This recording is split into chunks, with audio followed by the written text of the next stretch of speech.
Hey Bobby, how are you? Good, Charlie.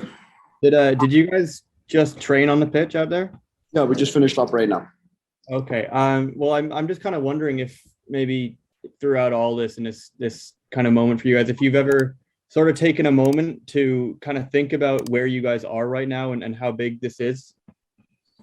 Yeah, I think you always look at that small little glimpse, that coming here and, the opponent is the opponent, but, you're coming to the cathedral of football here, where a lot of great moments have happened in football. So I think like everything that's a very monumental thing, you take a few pictures, you move on, and you get ready to play. The same way teams come into our region and maybe see the falls, take some pictures, match day -1, and then you get ready for the match. And I think that's exactly what we're looking at here today.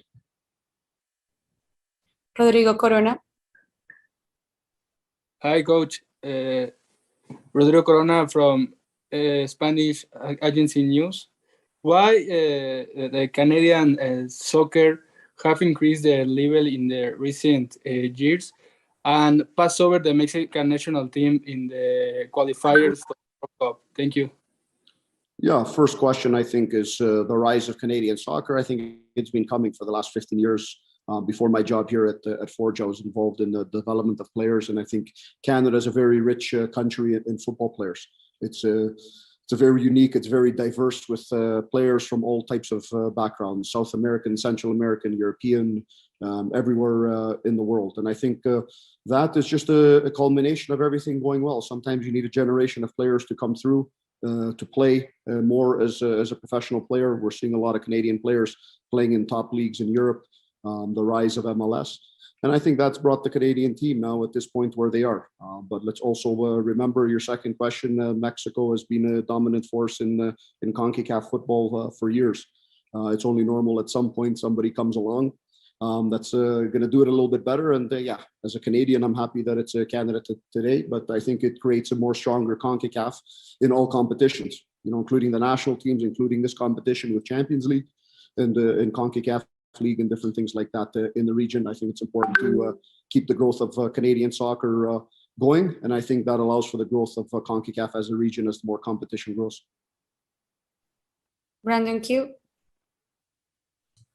Hi, Bobby. Thanks for taking the time to do this as always. Just a quick question from me tonight in terms of team selection and availabilities for tomorrow's. Is everyone trained and ready to go, or are there some injuries that you guys are still carrying? Yeah, we're with the same group that we've had from the first game, from the first leg. So all of those players are available to us. A couple of guys I think are a little bit more healthy than they were in that first game. Alessandro, played limited time in that first game, coming back from injuries, and a few other guys that were knocked up a little bit from the preseason that we've been having. But we're happy that the guys that we have right now are fully healthy and ready for this match. Steve Milton. Hey, Bobby. What about the environmental conditions for you? Heat and elevation. What have you noticed so far? You just come off the pitch. What have you noticed with your players? From the weather and the heat, snow heat. It's beautiful weather down here. 25, 26 degrees, cool on the field.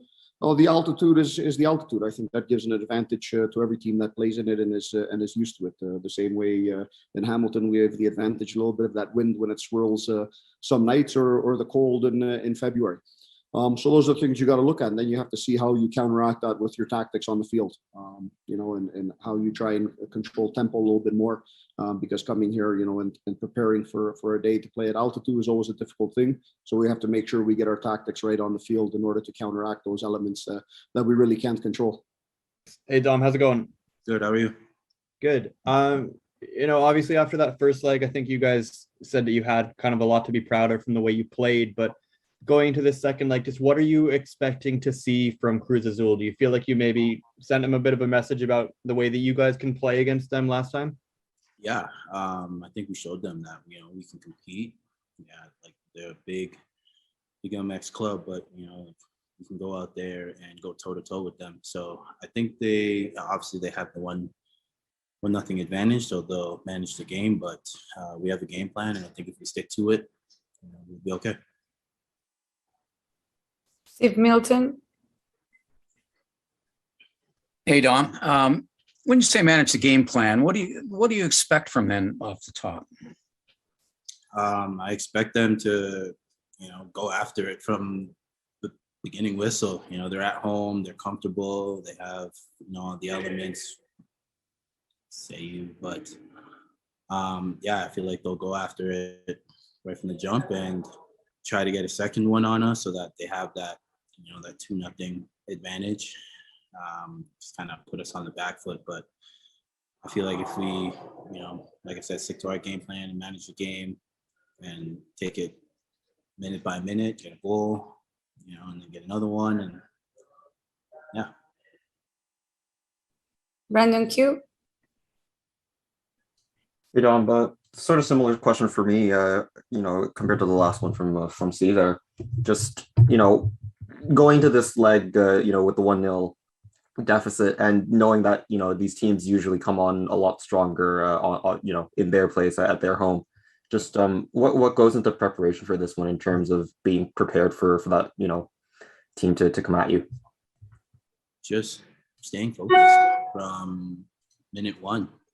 You go in there and you know what to expect. So you just have to, like I said, manage the game, manage what you can and cannot do. And yeah.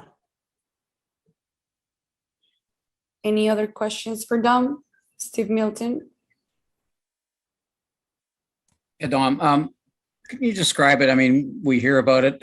I think I've never been there, but can you just describe what Azteca's like? And do you have to sort of get that elephant in the room out of the way with, sort of like dealing with sort of its reputation?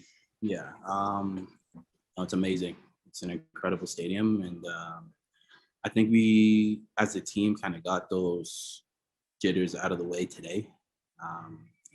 Training on the pitch, being on the grass, being in the stadium, the atmosphere. So obviously it'll be a little different with, their home fans and a whole bunch of people and that kind of atmosphere. But like I said, this place is amazing and it's an honor to be able to play here.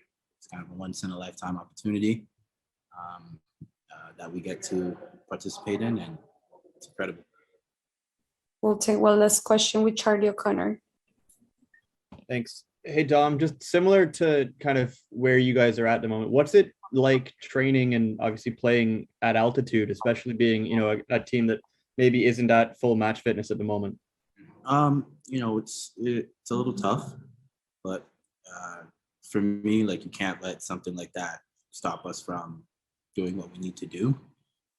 So you just kind of prepare for it off the field, hydrate, and just kind of take deep breaths in and just kind of figure it out as we go along.